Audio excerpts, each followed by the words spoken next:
This is my homeland, the highlands of Mexico, a land of fertile valleys and peaceful villages. On a hillside overlooking such a valley is the place where I was born, the village of San Diego de Tecoltepec. Although it is only 60 miles from busy Mexico City, Tecoltepec has changed little in nearly 200 years.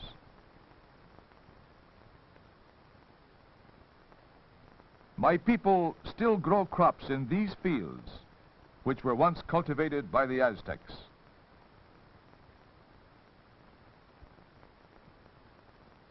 Tecoltepec is a quiet place. From planting time until the harvest is over, most of the people spend their working days in the nearby fields. Life in our village is simple, and there are only a few shops. Often on pleasant mornings, the older women sell fruits and vegetables along the streets. Since there are no department stores in villages such as ours, once each week a woman comes from a larger town to set up a dry goods business at one of our street corners.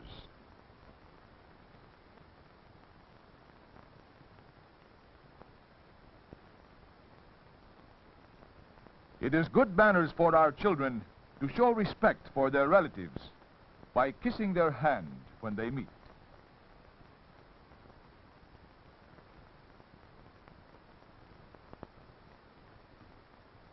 After the spring rains, our hillsides are bright with blossoming mustard.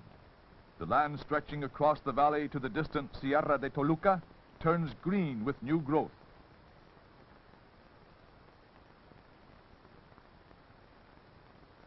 In the early morning, most of the people start their daily work in the fields outside the village.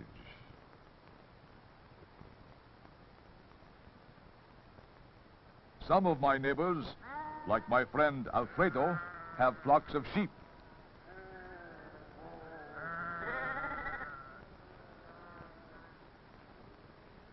Many of our farmers still use wooden plows, as men once did everywhere before they learned to make plows of iron. Each family cultivates an acre or two of land, on which a small annual tax is paid to the government. Our biggest crop is corn, which we call maíz. It is the principal food of the Mexican people.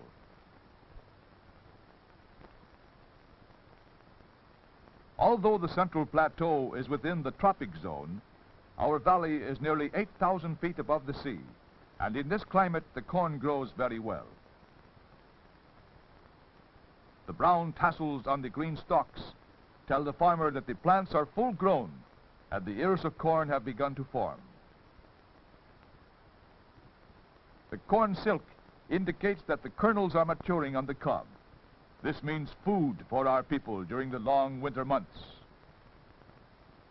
As autumn draws near, the farmer inspects an ear or two of corn to see if it is nearly time to harvest his crop.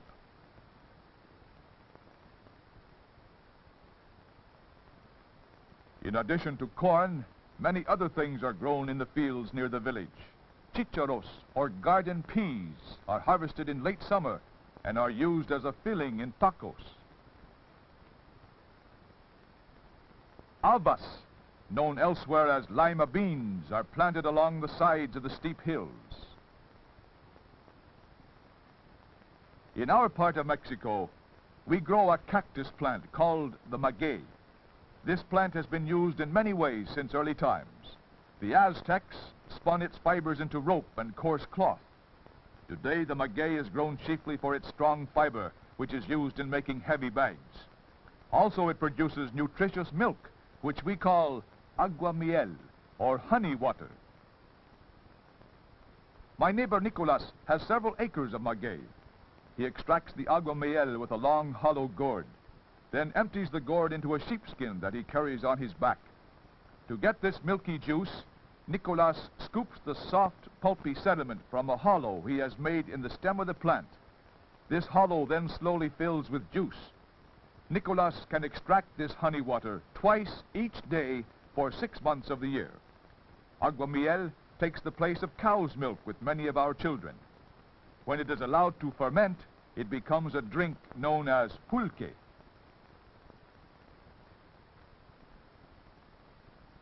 Most of our land is used to grow crops that can be eaten or sold in the markets. so there is little pasture land left for the cows. Wild mustard is used to feed our cattle. Our women help to feed the cattle by gathering the wild mustard, which grows in the patches of green corn.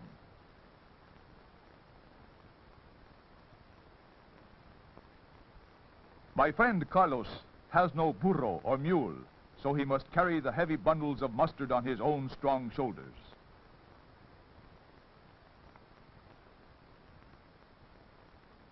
It takes a great amount of green fodder to feed the cattle.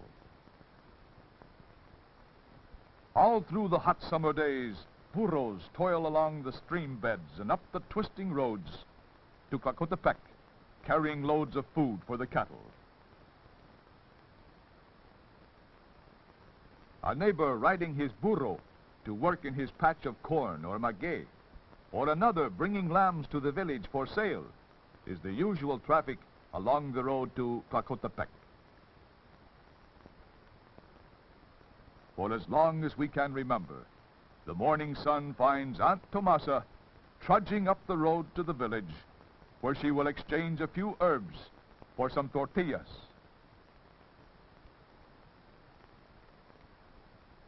There is no gas or coal for the stoves in our houses, and the nearby trees were cut down many years ago. To get fuel, the men must journey to the foothills of the distant mountains, where there is wood to be had for the cutting. Some of the men use their spare days to cut wood, which they will sell to their neighbors or in the market town of Toluca. At the end of a long day's work, the woodcutters and their heavily laden burros return to the village with enough wood for their families and some to sell. With the money made from the sale of the extra wood, they will purchase coffee, sugar, or other luxuries. Since there are no large rivers or lakes in this part of Mexico, water is very precious. The women of our village do most of the family laundry at small water holes along the bed of a nearby stream. This is not an easy way to wash clothes, but our women enjoy gathering at these places where they exchange the latest news while the washing is being done. The clothes are dried on the nearby grass or bushes. Water for household needs must be carried in cans or jars, for there is no plumbing in the houses of Tecoltepec.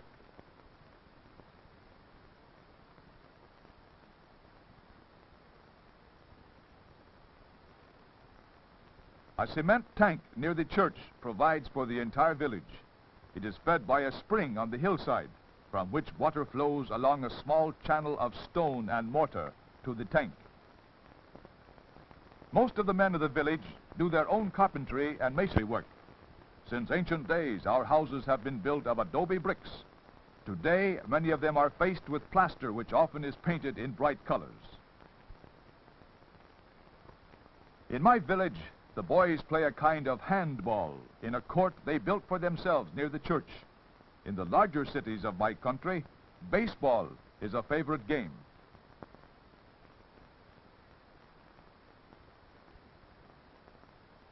Children play simple games, like this one of hopscotch.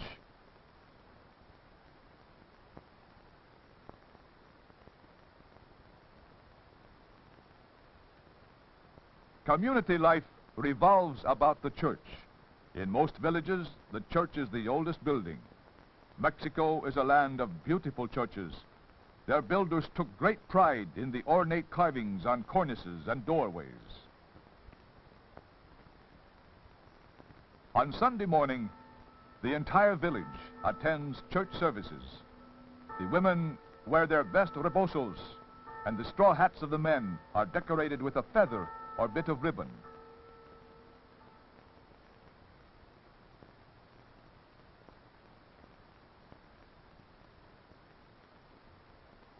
Children of the elementary and secondary grades go to our village school. It has a director or principal, and there are 8 teachers. In our country, a teacher is called profesor. Usually classes are held in the school rooms, but sometimes both teacher and pupils enjoy studying in the sunlit patio. This is a class in physiology, and each pupil must draw a diagram of the human body and name each major part. The teacher uses many charts and diagrams to help the children learn their lessons.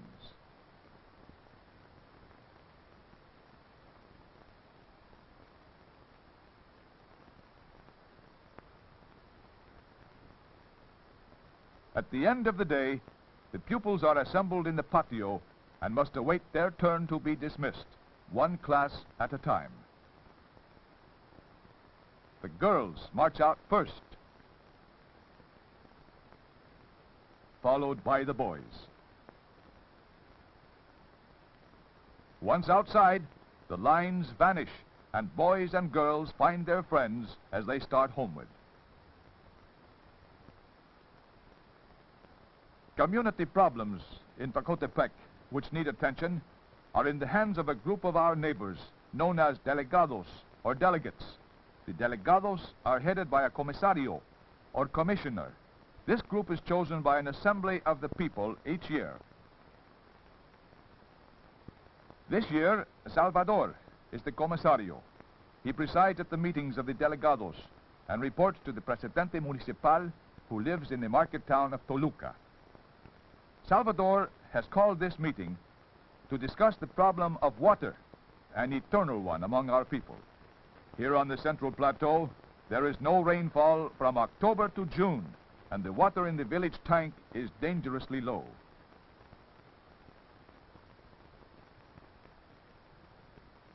After discussing the problem, the group inspect the tank at first hand before deciding upon their report to the presidente municipal in Toluca.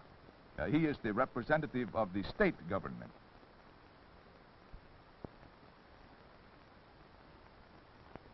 The group decides that the village needs another tank. They will request that the government supply them with the materials so they can build a new one. They hope to increase the water supply for the next year.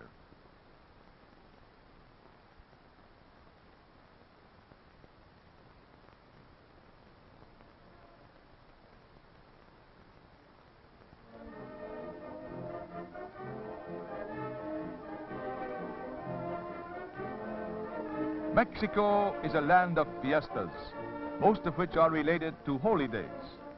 Everyone in Tecoltepec enjoys the feast day of our patron saint, when all the village is gay with color and sound.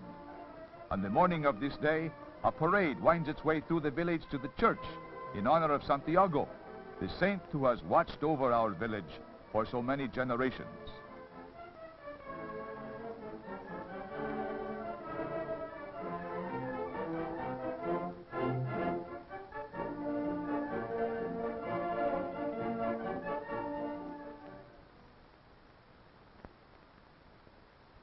The link that binds our village to the outside world is the old bus that rocks and groans across the valley to the town of Toluca.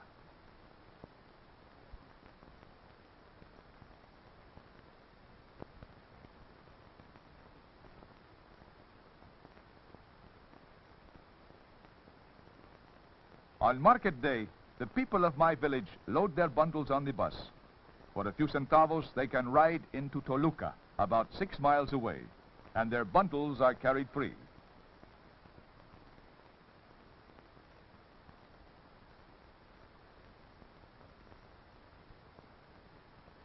In the market of Toluca are many things which have been made in our valley. The petates, or reed mats, which we use as carpets, mattresses, and curtains in our homes.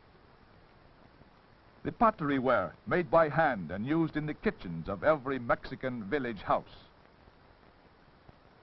The brushes made from tough grass gathered on the slopes of the mountains. And the fruits and vegetables harvested from the fields of a dozen villages scattered about the countryside. Market day is a time for trading, of relaxation from work in the patios and the fields. Here, my people exchange news and send messages to friends and relatives in other villages.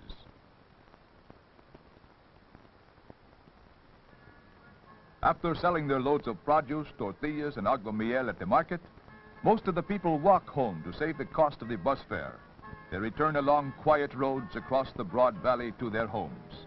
These are my neighbors in the village of Tecoltepec, people who live a simple life, unchanged in many ways since the days of the Aztecs. Levántate de mañana, mira que ya amaneció.